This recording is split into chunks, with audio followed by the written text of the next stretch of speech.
Are Wisconsin times different than California, or are you just getting an early start? Is that Richard? Yeah, and Yes. Wisconsin is 2 hours earlier. Yeah, it's not a question of the time zones, it's a question of the mark of the hour. At this house, we got 2 minutes before the start of the session. Yeah, it's not, we're not starting quite yet. We're just starting the various various means Setup. of things here.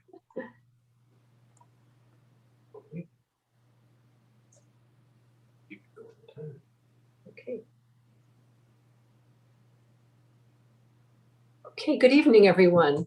Our speaker today is Dr. Vanessa Wu. She earned her medical degree at Boston University School of Medicine before moving to Los Angeles to complete her family medicine residency at UCLA. She is a board-certified family medicine doctor at UC Irvine Health's Costa Mesa Pacific Medical Plaza Primary Care Clinic. Her clinical interests include women's health, pediatrics and adolescent health, preventive medicine, and holistic care of chronic conditions. Dr. Wu will discuss different types of headaches and migraines, their causes, and treatment options. Dr. Wu, if you'd like to go ahead. Sure, let me get my screen. Okay.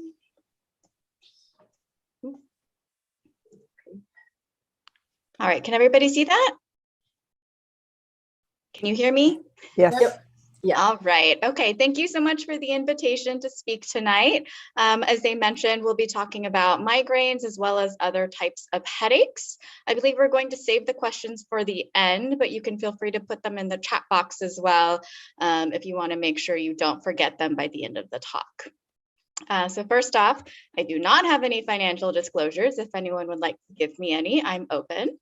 And so for the outline of the talk tonight, first, I'm going to go over the different types of headaches.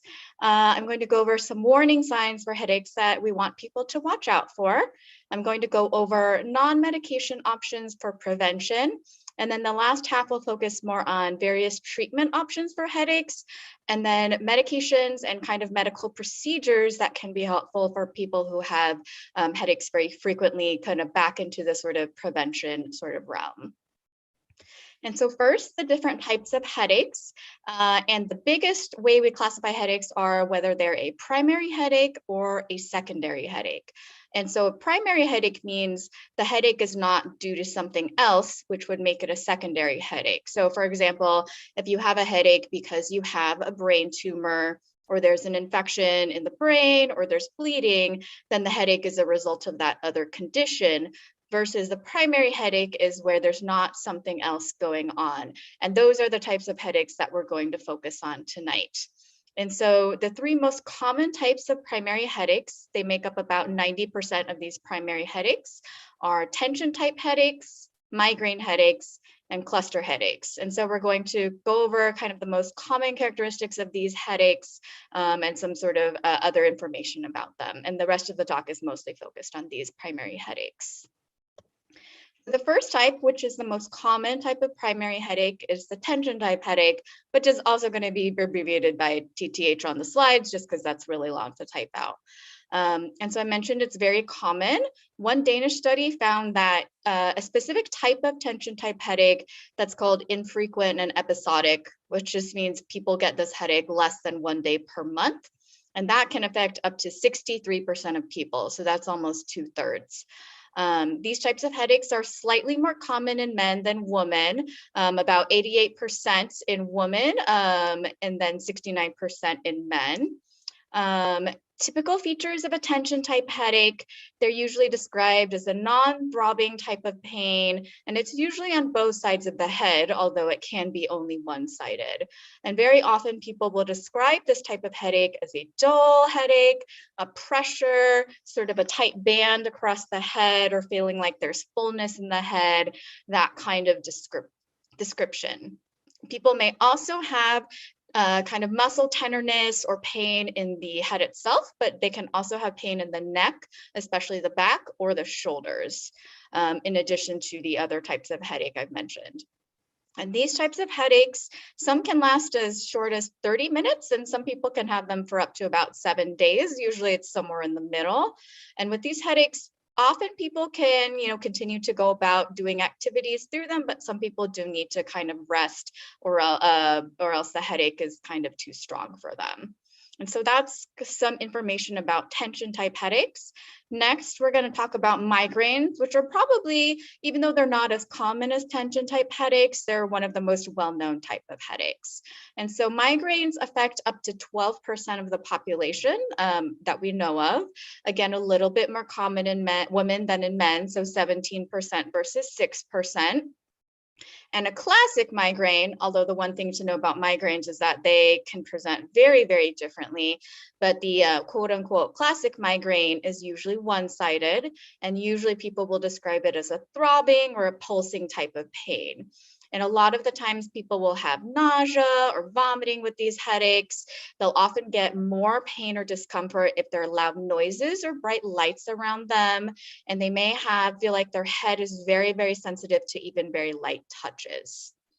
And about 25% of people who have migraines may have something called an aura, either before or during the headache.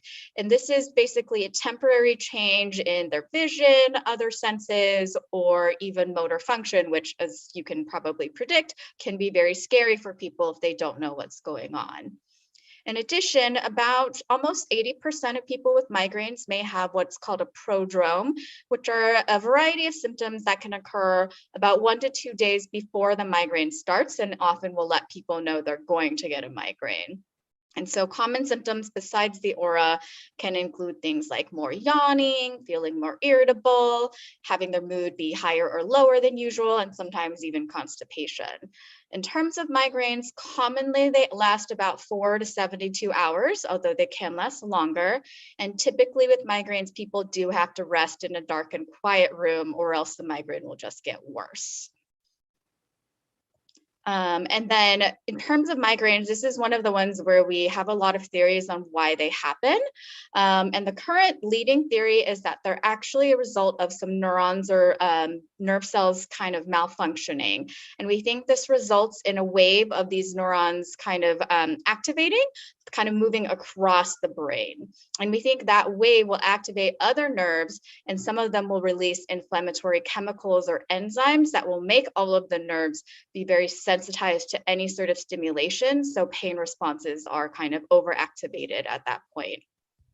The old theory for migraines was that we thought it was blood vessels in around the brain and the head that were sort of squeezing and dilating, and that was causing migraines. But most people now don't think that's actually the cause, or at least not the main reason why people get migraines.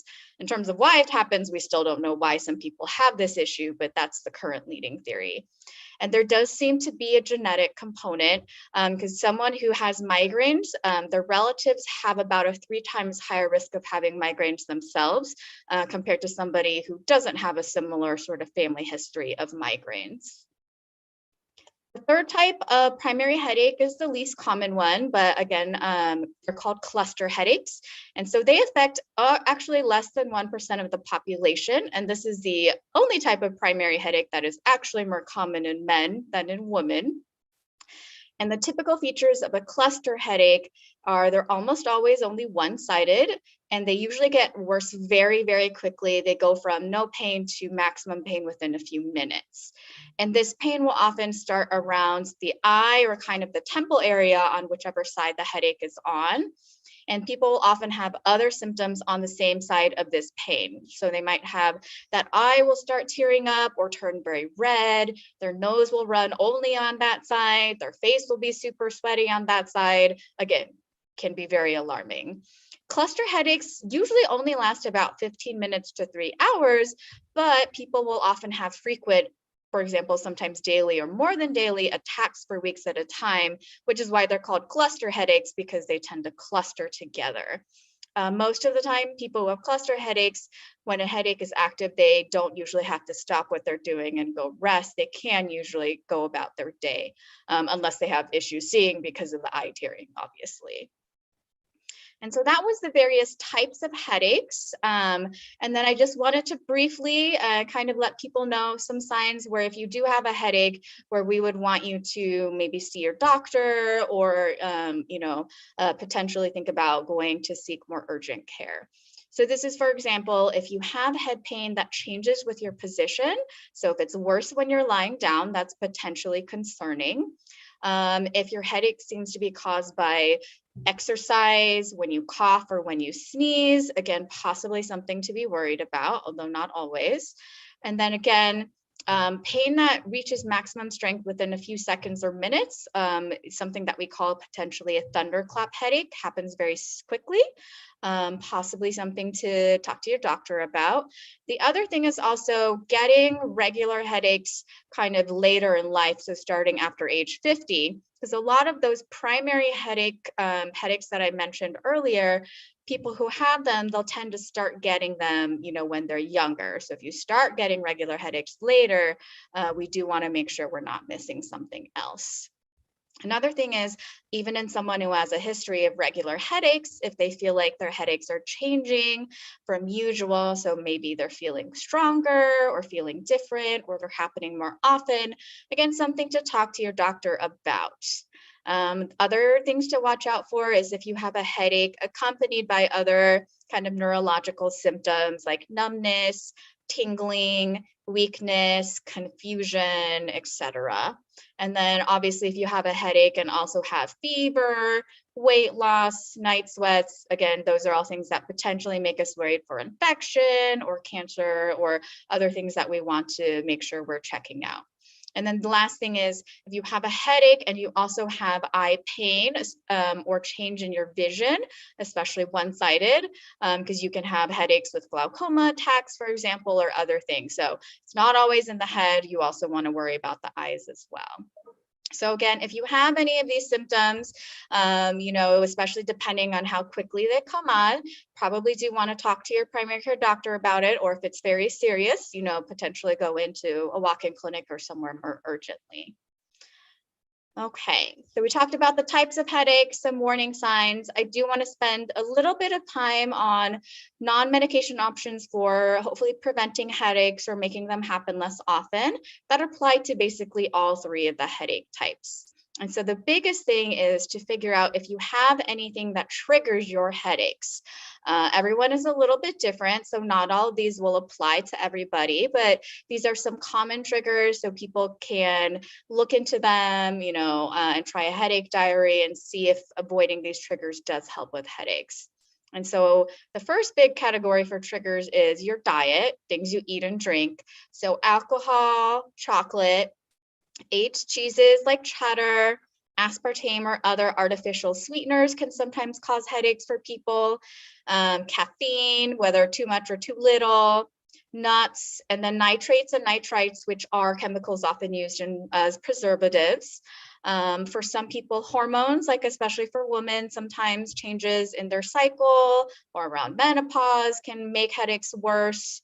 Various sensory stimuli, so strong or flickering lights, certain smells for some people, or certain sounds or other noises. And then stress can also trigger or make headaches worse. And this can even be good stresses like a big life change, but it's something that's throwing things off for you.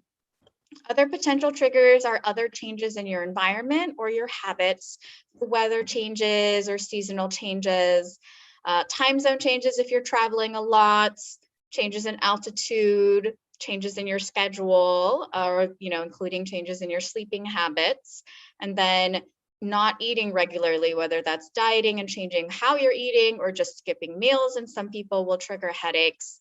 And then kind of the other category is smoke in a lot of people will trigger headaches or make them worse. And then neck pain or certain head and neck movements or postures, which in the time of smartphones is very common. And then irregular or insufficient physical activity in some people can also trigger headaches. So in terms of other options for headache prevention, besides looking at triggers and seeing if any of them do apply to you, 2 other techniques that have been tried are biofeedback and relaxation techniques. So biofeedback is helping people learn how to control their involuntary and or subconscious processes by giving them feedback through visual or auditory signals. So often people will get hooked up to their heart rate or other types of monitors, and it'll show them that in sort of a picture kind of format, and they want people to focus on relaxing or adjusting kind of their regular reflexes so that their heart rate or other signals don't kind of increase as much. And so that, for example, this has been used for people who have a lot of muscle tension in their neck or their shoulders that can lead to tension type headaches, for example. The other, which is a little bit related, are relaxation techniques.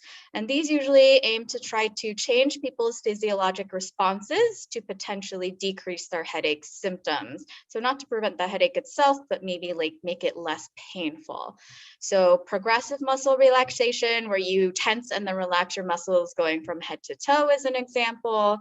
And then other types of meditative or passive relaxation can also be helpful for some people. Other headache prevention, although these are primarily have been studied for migraines, are supplements. And the one thing I do want to say about supplements in general is you want to make sure you look at the manufacturer quality, because supplements are not regulated by the FDA. So there is not a federal agency that makes sure supplements contain what they say they contain and that they do what they purport to say. So you want to make sure it is good quality.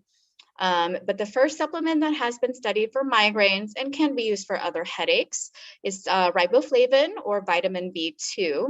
And so some studies have shown that 400 milligrams of this can be effective for migraine prevention, although they're pretty small trials, and it did look like it took about 3 months for the full benefit of taking the supplement to really show up. The benefit of this supplement is it's pretty safe, so there's not really much of a downside to giving it a try if your headaches are bothering you. The biggest potential side effect is that it may turn your urine a yellow-orange color, so we do tell people so they are not alarmed if they do try taking it. Another supplement is magnesium. Studies for this one have been mixed. Some say they do help with migraines. Some say, maybe not much of a difference. Again, relatively safe and well tolerated. One possible regimen is magnesium citrate, about 500 milligrams a day. The main potential issue with magnesium is that it can cause stomach upset and diarrhea, which if you have constipation might be a benefit as well. Another supplement is coenzyme Q10 or CoQ10. And there's really been only one small study that showed taking 100 milligrams 3 times a day was shown to be effective for migraines.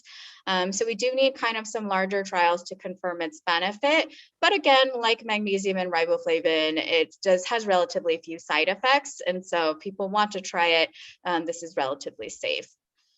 Feverfew and melatonin are 2 other supplements that, compared to these first 3, the data on them for migraines and other headaches is a little bit more limited and conflicting. So not as widely recommended for people to try, although melatonin, for example, is pretty safe if you don't take very high doses. The last supplement I wanted to mention is butterbur, which is a root extract. It does have some data in small trials if you take it 2 times daily. And the most common side effects are, again, kind of stomach upset or burping. The main issue, though, with butterbur is that some products do contain another type of chemical called pyrrolizidine alkaloids that can actually harm the liver and we can potentially have a risk of causing cancer.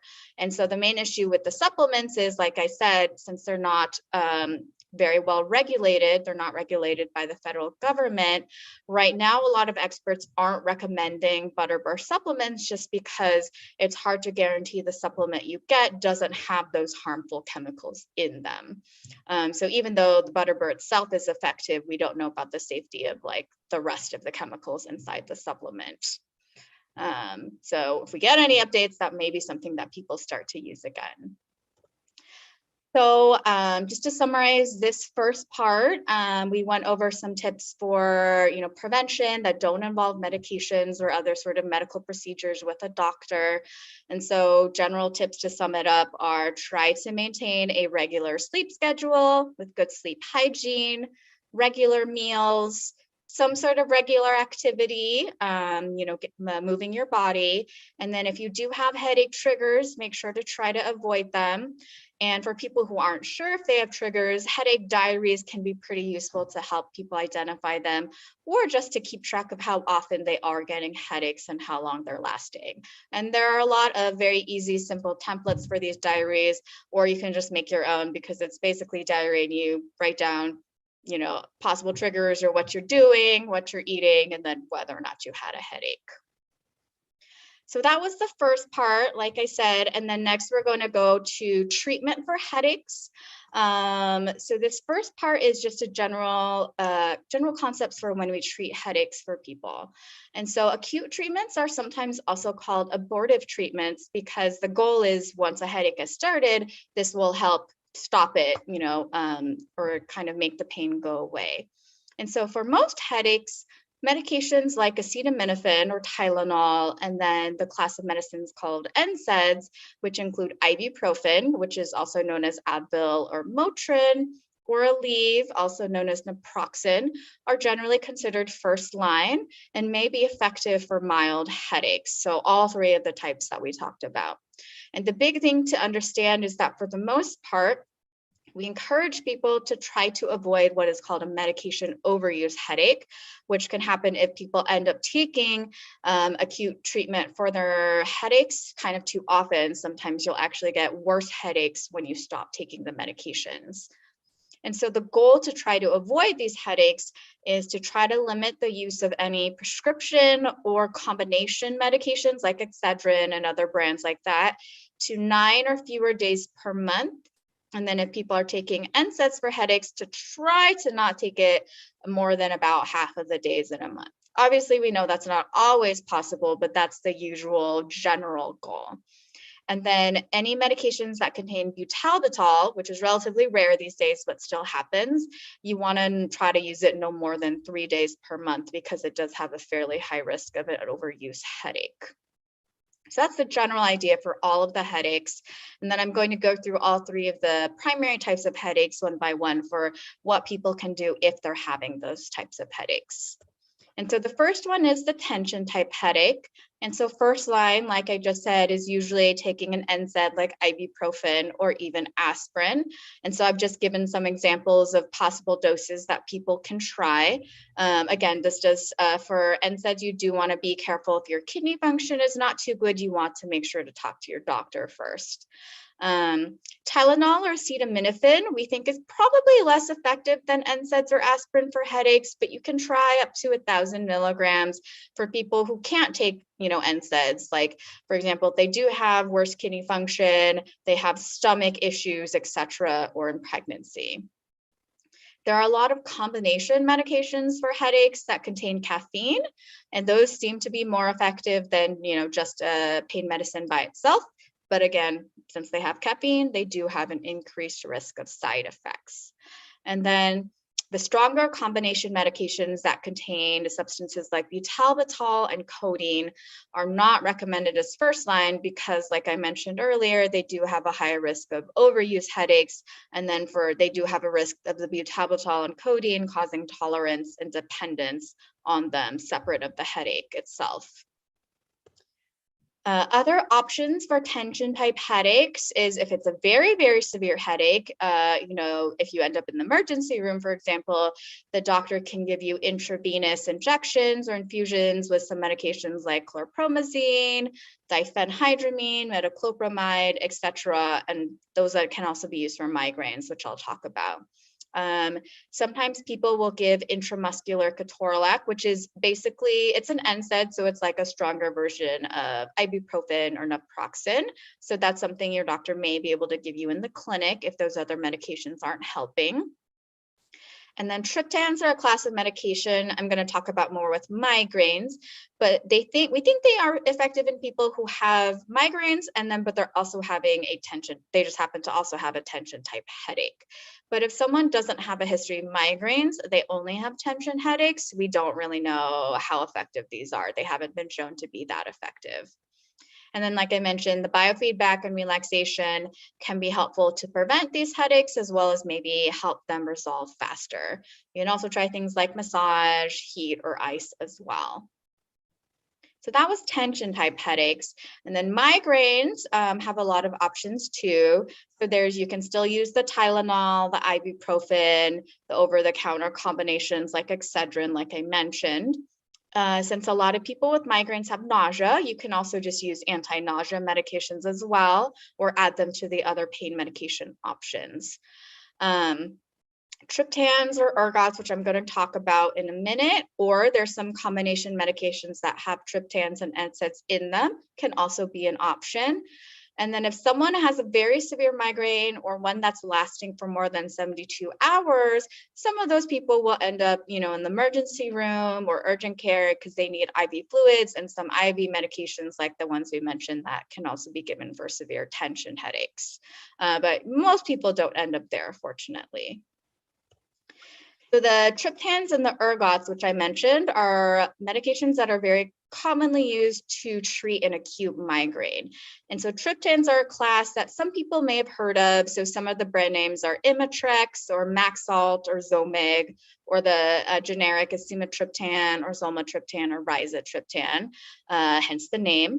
And so these have, you can take them as a pill, people can do them as an injection right under the skin. And then a few of them also have the option of a spray in the nose because sometimes people are too nauseous to take a pill. And these can be very effective to stop a migraine headache once it has started. They do usually recommend people try to avoid using a triptan more than twice per day, again, to decrease the use of a medication overuse headache. Main side effects of triptans that people may encounter are they can get chest pain or tingling in their arms or legs. So even though the chest pain from these medications is not due to like an actual heart issue, like decreased blood flow to the heart, even though we don't believe that is happening, for safety reasons, most providers will not usually recommend this type of medication if someone has a history of a heart attack or a stroke, just in case. And then they're also not recommended in pregnancy because you might decrease blood flow to the baby. The next class is ergots, which are actually pretty similar to triptans. We think they work similarly. They just are a little bit more powerful. They do have oral versions or IVs if you end up, in the emergency room with a severe migraine. And so because these are stronger, they're usually used for people who have migraines that don't respond to any of the other medication options we've already discussed. And because they have, we think, a little bit of overlap, if you've just taken a triptan, you should not take an ergot within 24 hours. Similar to the triptans, also shouldn't be given during pregnancy or someone has heart disease or strokes. And then we also will think about avoiding them if we can, if someone has high blood pressure, kidney disease, again, due to concerns about blood flow issues while the medication is in effect. So those are the options for migraines. And then last, I almost forgot. So some non-medication options when you do have a migraine, mostly the neuromodulatory options, because like I said, we think it's related to nerves misfiring. And so there are studies going on for various types of nerve stimulation, whether that's through the skin or with magnets, etc., that they think can be helpful in some people. Again, usually if people are at this point, they're seeing a specialist because the other medications haven't really helped or they're used in conjunction with those medications. Some people have studied doing a nerve block, which is where they do an injection to temporarily block a nerve. And so they've been studying those for various nerves around the head. data for that, again, is a little bit mixed at this point. So this really only is used if the other options are not helping somebody. So now we're going to go on to cluster headaches just for acute treatments. The first line treatment for acute cluster headaches is actually giving them oxygen. We don't know exactly why, but it works very well. And so people will get a face mask, a non-rebreathing face mask, and they'll get 100% oxygen given to them at a pretty high flow rate, so 12 liters per minute for at least 15 minutes, because if you take it away too soon, they might just get their cluster headache just coming back very quickly. The main downside of the pure oxygen is if someone has very bad COPD or emphysema, you don't want to use pure oxygen because then they can have breathing issues and increases in their carbon dioxide levels. The other thing is that we don't recommend repeated oxygen treatments like within a day or two, because again, it's kind of like overuse headaches. They might increase their headaches temporarily. People sometimes ask, we don't really have good data on hyperbaric oxygen. We only have data on the sort of oxygen you get via a face mask for cluster headaches. But if someone can't use oxygen, for example, or if it doesn't work well, there are other options. The triptans, like we mentioned, are helpful for migraines and also do seem to be helpful for cluster headaches, especially if they're given very soon after the headache starts. Lidocaine, which is a painkiller up the nose, may also have some effect for people. Octreotide is an injected medicine. Again, we think it can be helpful, but the triptans are probably better than octreotide.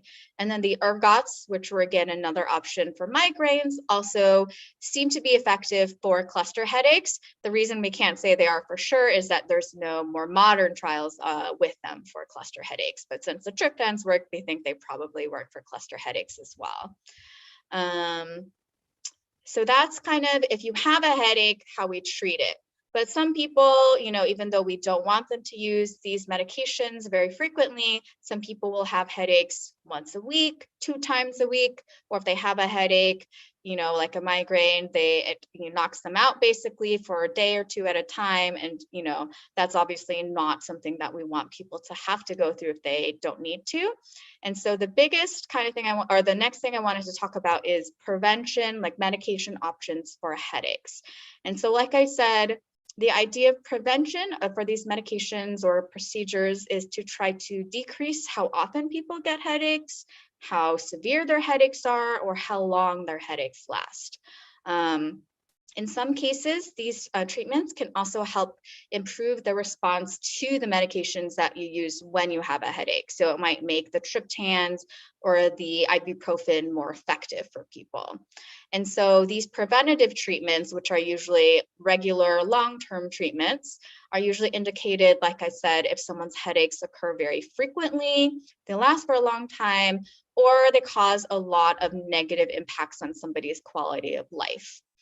So some general goals, although these are not hard and fast rules, are that, for example, for tension type headaches, they usually recommend to talk about or consider preventative treatments if people who have more than 10 of these headaches a month or more than 15 headache days per month. So if they have a headache that lasts more than 1 day, that's multiple headache days.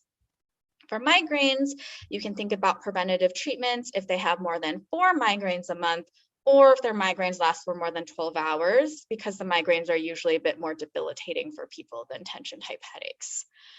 And then cluster headaches, the main thing that prevention can be helpful with is that they can help suppress further attacks in a cluster so that people may not need to use as many kind of acute treatments. Because like I mentioned, cluster headaches may not happen very frequently, but often when they happen, someone may be getting them regularly for a few weeks. And so preventative treatment can help these people have those clusters shorten in terms of duration. And so for tension type headaches, medications that can be used to prevent them or make them less intense. The strongest data we have are for a certain type of medications called tricyclic antidepressants. which people may have heard of amitriptyline or Elavil is one, and then there's nortriptyline. I just realized I repeated the same name. It's another type of this class of medications. The main issue with these medicines is you have to take them every day for about 4 to 6 weeks before you start seeing an effect. So it's not an instant kind of help. And they do have a lot of potential side effects like sleepiness, gaining weight, dry mouth, or constipation. And so these can be issues for people. And then they can increase the risk of heart rhythm or conduction abnormalities. So people who have those types of issues or at risk for them, we usually do not recommend these medications. Other antidepressants like mirtazapine or venlafaxine, we also have a little bit of data to show that if someone has very frequent tension type headaches, they may be helpful too. Other medications for tension type headaches, these we have a less evidence for, but topiramate and gabapentin, which I'll talk about for migraines, can be helpful. And then tizanidine is a muscle relaxant. So one theme, in case people haven't noticed, is that if a medication works for one type of headache, we'll often try it for the other types just to see if it helps. Sometimes it does, sometimes it doesn't. Other treatments for tension type headaches are trigger point injections, which are basically injections into an area of muscle tightness. And again, because we think some tension type headaches are due to neck or back or shoulder muscle tightness, and that's causing the headache. So these injections may kind of help with that tension and thus help the headaches. Botulinum toxin has been studied well for migraines, but for tension type headaches, when they looked into it, the data, the effect didn't reach sort of statistical significance. So that's not something that's currently recommended just for tension type headaches. Migraines, again, is one of the most debilitating types of headaches. There's a lot of different studies and a lot of different options. And so there's, as you can see, there's many different classes of medications that are options for people who have frequent migraines. And so some of these medications, your primary care doctor can actually start for you to see if they're helpful. Although some of the later ones, which we'll talk about at that point, if you haven't had relief from your migraines with other medications, you probably will be seeing a neurologist or a headache specialist just to kind of help with your headaches. So we'll talk about the medications in just a bit, but the botulinum toxin injections, as I just mentioned, or Botox, have been shown to be helpful to prevent and treat chronic migraines for people. For people whose migraines are a little bit less frequent, the data shows that it might not be as effective. And so the first class of medications that we commonly use to prevent migraines are beta blockers, which also help with blood pressure and heart rate. And so the most common ones we use for migraines are metoprolol, propranolol, and timolol. Main issues are also take a few weeks for these medications to really start helping with the migraines. And then reasons why someone may not be put on these medications are if they're older and they're maybe worried about their heart rate or their blood pressure, or people who smoke because there's a potential for an increased risk of stroke or other issues. And then in people who have asthma, low heart rate, low blood pressure, etc., like I said, these medications can affect them. And so usually we are pretty careful if we do need to start these for somebody for migraines as well. Similarly to the beta blockers, they've tried other high blood pressure medications for migraines, again, to see if they might be helpful. And so another class of the calcium channel blockers, which are often used for blood pressure, do seem to also be helpful for migraines, although a little bit less so than beta blockers in terms of how strong the evidence is. And the most common beta calcium channel blocker is verapamil, mostly because it has the least side effects compared to the other calcium channel blockers when it comes to something like this. The other class of high blood pressure medications that we sometimes use are ACE inhibitors and ARBs. So lisinopril and candesartan are the specific ones. But again, these are pretty small studies, and so they don't have super strong evidence for them right now. But there are a lot of potential traces just within the blood pressure medications. Other classes, we mentioned antidepressants earlier for the tension type headaches. They've also been studied for migraines. And so the tricyclics, which we mentioned for the tension type headaches, are also effective for migraines. Amitriptyline or Elavil is the one with the best data out of the rest of them. But as I mentioned, they have a potential for a lot of side effects. So not necessarily our first choice, but something we do think about. And then venlafaxine is a different class of antidepressant and has shown some efficacy in migraine prevention. So usually these we use if someone also has anxiety, depression, and then they also happen to have migraines. We'll try one of these medications because then we can potentially only need to use one medication instead of two. The third general group of medications for migraine prevention are the anticonvulsants, or medications that were originally used for seizures, and then they found that they also helped with migraines. So the first one is topiramate. The brand name is most commonly Topamax, and it has very good evidence. The main issue is that it also has very common side effects, and as you get your dose higher, you have an increased risk of these side effects. And so common side effects with topiramate are fatigue, brain fog, decreased appetite, losing weight, feeling nauseous, and then more rarely, but some people do feel like their some of their taste changes, or they get numbness and tingling in some cases. And so again, it's kind of weighing the risks and the benefits for people of these side effects versus helping with their migraines. And then topiramate should not be used in women who may get pregnant or want to get pregnant because there's an increased risk of birth defects.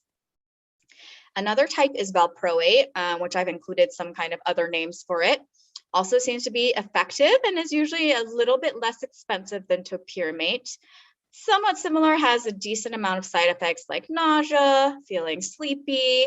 Some people get a bit of a tremor or feel dizzy or lose hair. And then also is associated with birth defects, so also not an ideal in someone who wants to get pregnant. And then the last medication in this category is gabapentin, but it has not actually been shown to be effective for migraines, unfortunately, because it has a much better side effect profile than topiramate and valproate, but it is not something that is currently recommended for migraine prevention alone. Last group is the newest group of medications for migraines, and they're called CGRP antagonists.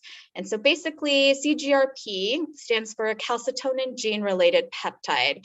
And so it's a protein that we think it affects vasodilation and also pain transmission from the trigeminal nerve, which is a nerve that affects the face. And so the medications target this peptide or its receptor. And so the idea is that we think they do help treat and prevent migraines. And so there's a lot of long and weird medication names. I'm not going to read all of them, but I have them here in case people are interested. And so the first group is antibodies, and some brand names people may have heard of are Emgality or Aimovig.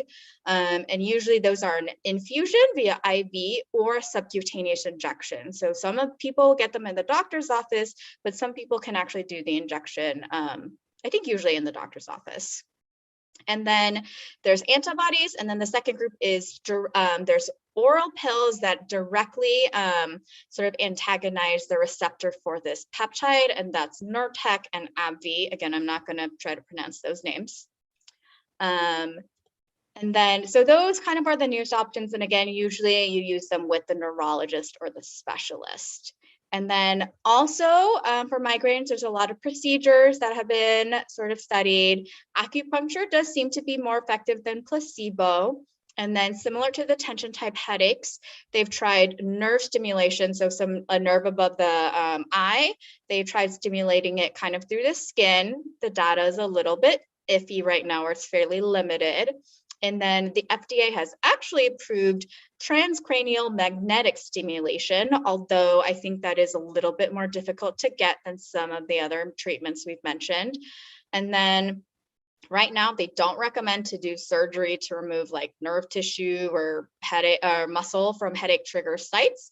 I think that was popular a while ago, but right now, it's not recommended because they need to do more studies to show that is actually effective. And then lastly, preventative treatments for cluster headaches. Verapamil, which is a blood pressure medication, is actually the first line for these types of headaches. And so what usually happens is if someone's getting a cluster headache, they'll start with this medication 3 times a day and then increase it until the cluster stops, and then they'll gradually decrease the dose over the next 2 to 4 weeks. Like I said, it treats blood pressure and a fast heart rate. So if people have a slow heart rate already or a heart conduction block, then you don't want to give this medication. It can also sometimes cause constipation or your gums to kind of overgrow. Usually, I think that the last one doesn't happen since you're only taking it as needed once in a while, but that is something to watch out for. And then people can also take steroids or glucocorticoids for cluster headaches if they last a long time, or sometimes in addition to the verapamil. There's not actually a standard dose for this, but usually people will get it a pretty high dose for about 5 days, and then they'll slowly come off of it again once the cluster has improved. Other options for cluster headaches, Emgality, which, as I mentioned, was, I think, first developed for migraines, has also been shown to help prevent cluster headaches. And so if someone cannot take the verapamil or the steroids, or it doesn't work for them, this is an option, and it's a monthly injection under the skin. Lithium is a medication that has pretty limited data for these types of headaches, and it's something that can have a higher risk of bad side effects. So again, this is sort of a last resort if people have tried the other options and are still having issues. And then lastly, topiramate, again, something that we talked about for migraines, may also be helpful in addition to the verapamil, but again, data is limited. So once again, if we find out something works for one type of headache, we'll definitely try it for the other types of headaches to see if it is helpful, and sometimes it is. Procedures for cluster headaches, like I mentioned, procedures for the other types. They do actually think that doing a nerve block in the back of the head may temporarily help people who have very hard to control cluster headaches. And then they're looking into some investigational procedures like stimulating the vagus nerve, which runs kind of in the neck down into the chest, or deep brain stimulation, or stimulation of a nerve cluster that sits inside the nose, but again, still being studied, have not been officially improved. And similar to the migraine headaches, they don't recommend to do surgeries that actually destroy or take out certain tissues or nerve clusters, because right now the data is pretty limited, or it does not show consistent benefit. So like I said, there were a lot of different options, and mostly what I wanted to let people know is that both for treatment and prevention of these various types of headaches, there are a lot of options. That's something that your primary care doctor, as well as a headache specialist or neurologist, can definitely help you with if your headaches are, very serious or you're having a lot of issues with them. So that's it. Thank you so much. And then I think we will move to questions. If anyone has questions, you can either type it in the chat, or if you'd like to raise your Zoom hand, we can call on you.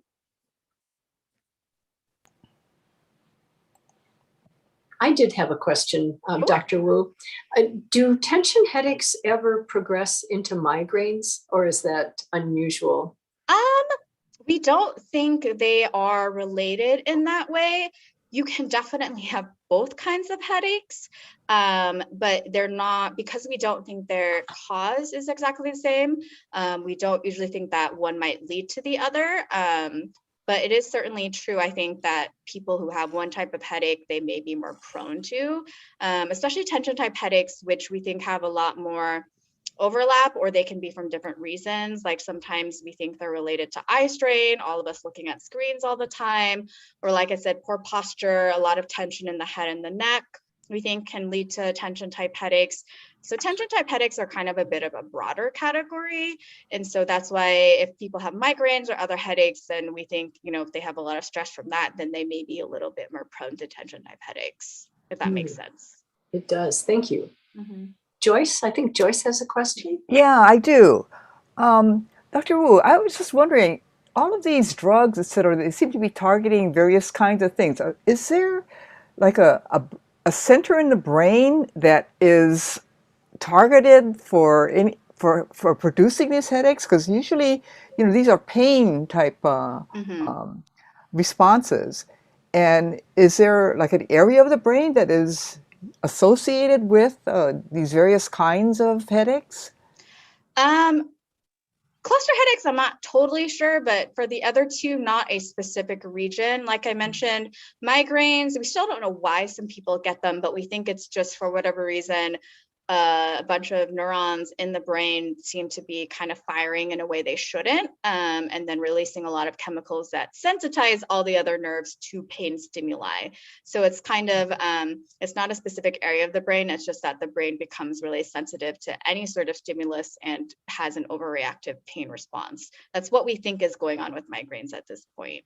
It's still something they're studying because migraines, like I said, they can present in a lot of different ways. And so there's a lot we still don't fully understand about them. Thank you.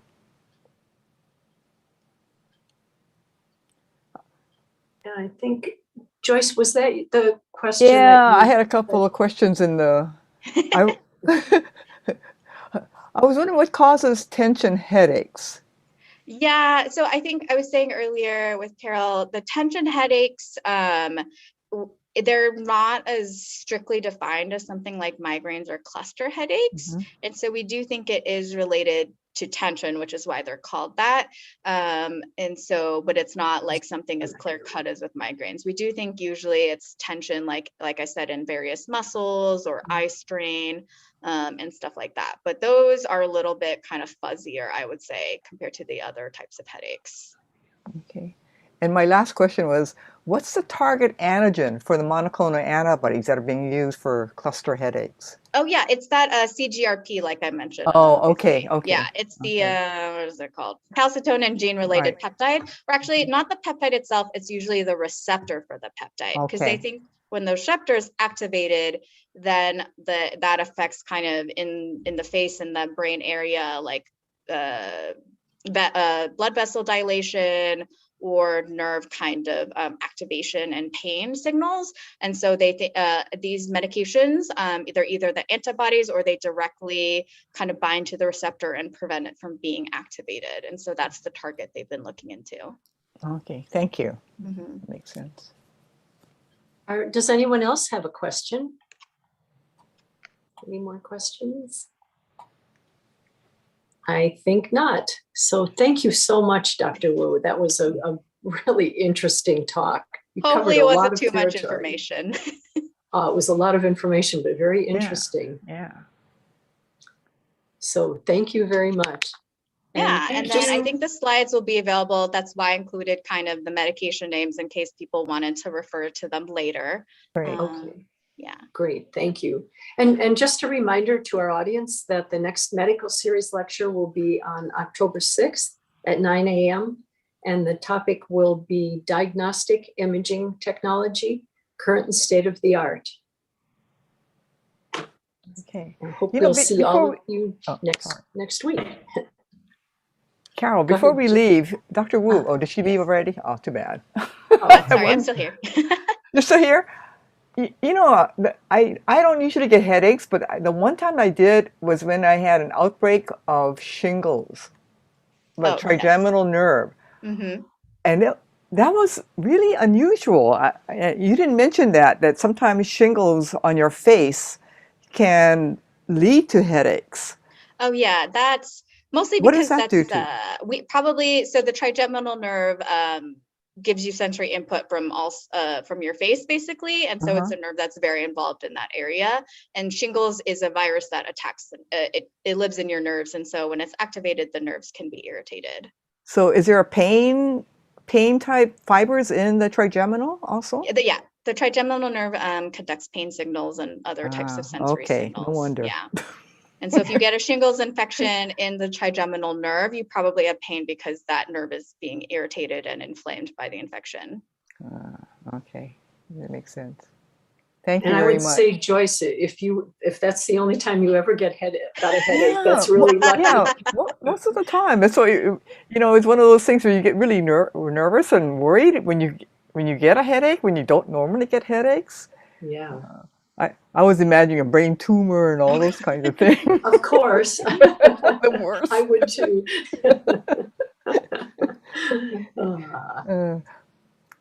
Well, thank I you very think much. that's about it. We have no more questions. So thank you again, Dr. Wu, for All right, no spending problem. Thanks for your having time me. with us. You're Thank welcome. you. Thank Take care. Have a you. good evening. Thank you. Oh, Paul DeLand had a question. Oh, that's a thumbs up. Oh, that was a thumbs up. Okay, sorry. It's easy to confuse those. Yeah, I've done it I'm not too. being very good at being this